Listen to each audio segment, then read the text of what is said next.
पुराने जमाने की बात है। एक गरीब परिवार का होनहार नवयुवक था। उसने अपनी प्रतिभा के जोर पर एक अच्छे गुरुकुल में दाखिला पाया।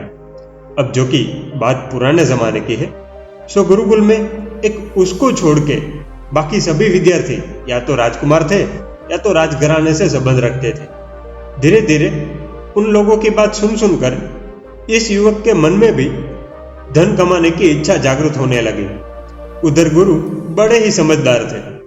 वे उस नव युवक के मन में तेजी से पनप रही धन कमाने की इच्छा को अच्छे से भाप गए थे।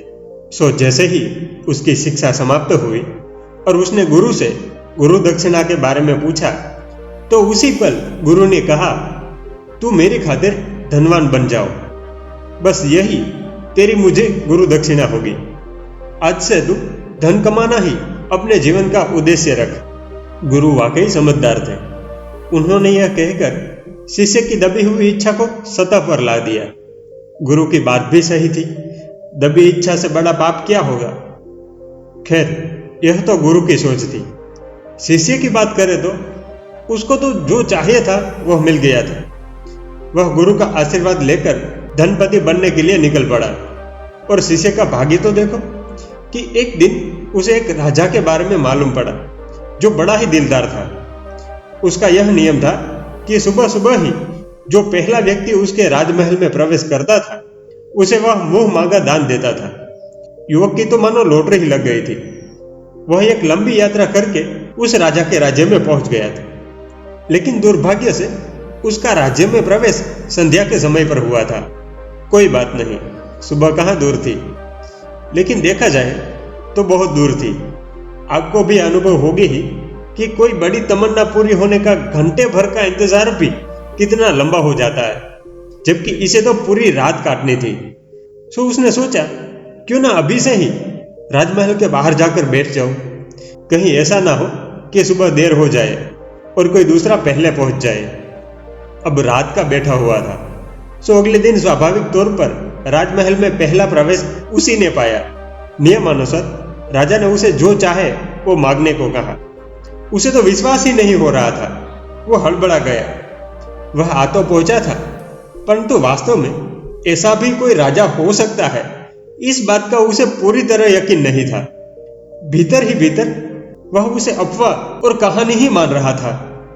वो लड़का यह सब सोच ही रहा था, तब राजा जी वहां पर आए और अपनी बात दोहराते हुए कहा, बेझिझक होकर जो चाहे वो मांग लो।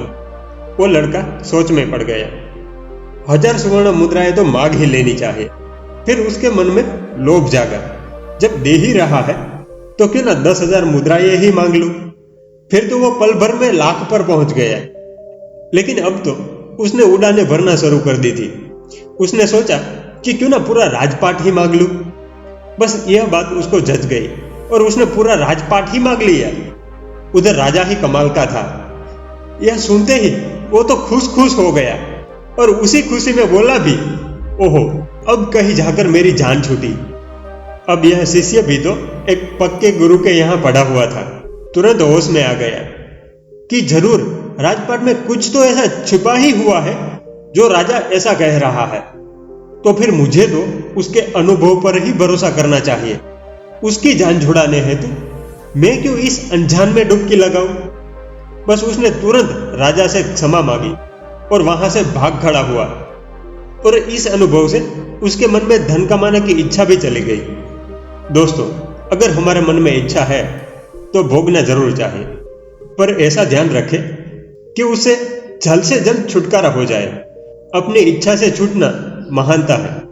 हाँ, लेकिन इतना ध्यान रख लेना कि इच्छा दबाना या उसी इच्छा के लिए जीना दोनों जीवन के लिए घातक है। दरअसल मनुष्य का जीवन बड़ा ही सीधा और सरल है, परंतु जीवन मन से चलता है और मन की इच्छाएं कभी पूरी नहीं होती। हमारा जीवन समाप्त हो जाएगा पर इच्छाएं समाप्त नहीं होगी।